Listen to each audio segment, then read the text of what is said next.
Alright. If everything you thought was real turned out to be in some way unreal, would it change the way you lived your life? I recently released a video exploring the question of whether we're living in a computer-generated simulation. Interestingly, one of the most common comments was along the lines of, yes, in fact, we are in a simulation, but so what? It changes nothing. It doesn't matter. What difference does it make? I found this response peculiar, but not necessarily surprising. We're so inundated with ideas. Our screens are so filled with meta-content about what's on our screens. Our imaginations are so filled with Blade Runners and matrices, that the sci-fi future feels more real than the non-fiction present, and in a sense, it is. We are estranged from our own strangeness. Even the strange suspicion that our present existence is somehow unreal sinks into the everydayness of the strangeness's acceleration. Yeah. One way of referring to this phenomenon is hyperreality, a term coined by Jean Baudrillard. Unlike forms of simulation theory that say we're literally in a computer simulation, Baudrillard's version suggests that we're in a simulation insofar as we have entered the hyperreal, the beyond real. In our technologically and ideologically exploded society, we're unable to distinguish images and representations from reality. The image becomes more primary than that of which it's an image. This is the effect of the simulacrum. Last night was like a movie.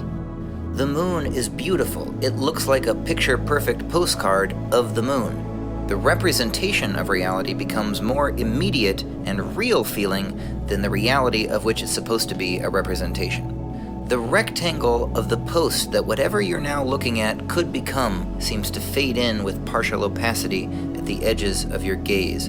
Life itself becomes a sort of viral trend, an impression of something more primary, an echo of an original sound whose source has been lost. Would there be anything wrong with being near permanently plugged into a virtual reality, like in Ready Player One? In Ready Player One, the physical world has been ecologically devastated, such that the virtual one is preferred as a locus of escape. But is entering a simulation inherently escape? And since many of our favorite activities and experiences in the material world come at the cost of great ecological impact, is it not perhaps preferable that we forge our experiences in the trans-spatial dimensions of a virtual world? We could live in the metaverse, unless we're meta-averse. Is a simulated world more ecologically sound?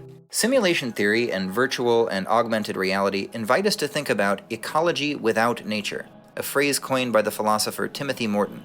Our distinction between the natural and the artificial is arbitrary. Everything is nature, insofar as everything is ultimately a matter of matter, material processes in their interrelations. Our buildings, our power plants, and the microchips that connect our devices are just as much nature as our bodies, our forests, and the mycorrhizal networks that connect them.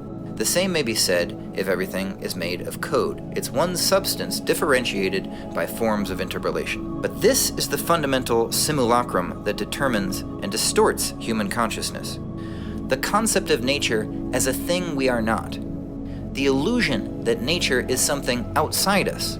The image of nature as a womb we have left, which leaves us in the infantile attitude of seeking wombs of our own creation, to vanish from before the sight of ourselves and our estrangement, but in vain. Our desire to create worlds within this one, games within games, is sometimes indicative of our unwillingness to realize that this just might be a game, that in a sense, there is no world. There is only relations, layers upon layers, things within things. Simulation theory suggests simulations within simulations, but the infinitude of the nested series makes their differentiation lose all meaning. Pretending there's a difference is precisely the game we play. In this way, simulation theory is among the eldest of human intuitions. It is Hinduism's Maya, the play of illusions. It is Leela, the play-acting drama of God. And so, as Krishna advises in the Bhagavad-Gita, we should be attentive to the game, but play it with detachment, for all there really is God who plays. But why play your part? Why be conscientious at all? Why not just die? Another comment I received said this: if this is a simulation, how do I overcome the feeling of wanting to pull the plug, like a lot? It may be that there is no reason not to do so, just as there is no reason to keep playing a game you don't like. But if we're in simulations within simulations all the way down, we are confronted with the radical possibility that there is no escape. There is only the unity of the nested series in the infinitude of existence. Hence, there is more to be gained from leaning into the present game as the node of experience that you are.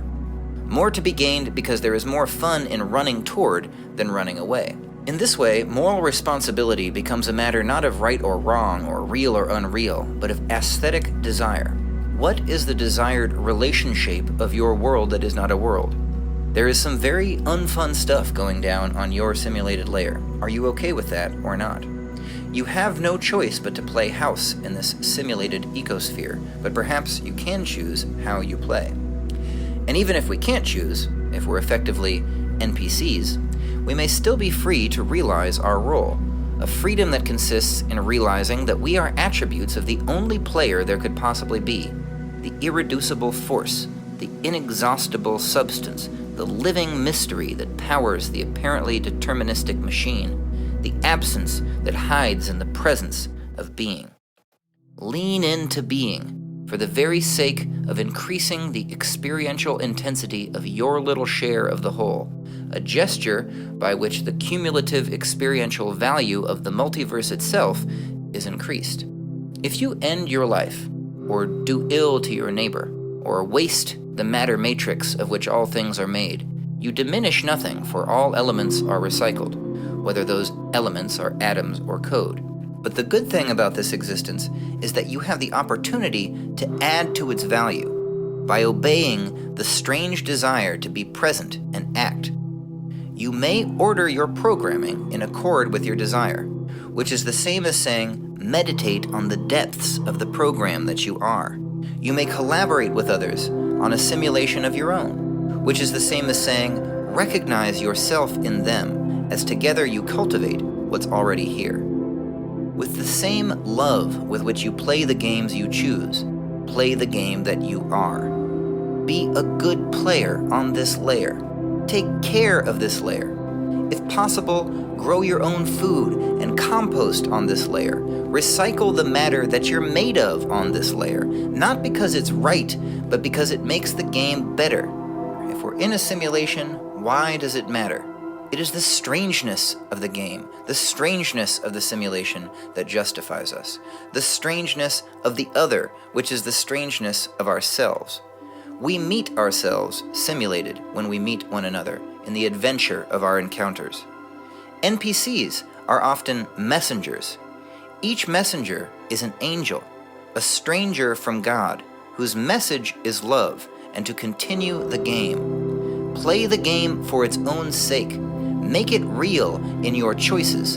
Embody God renewed in your true simulations.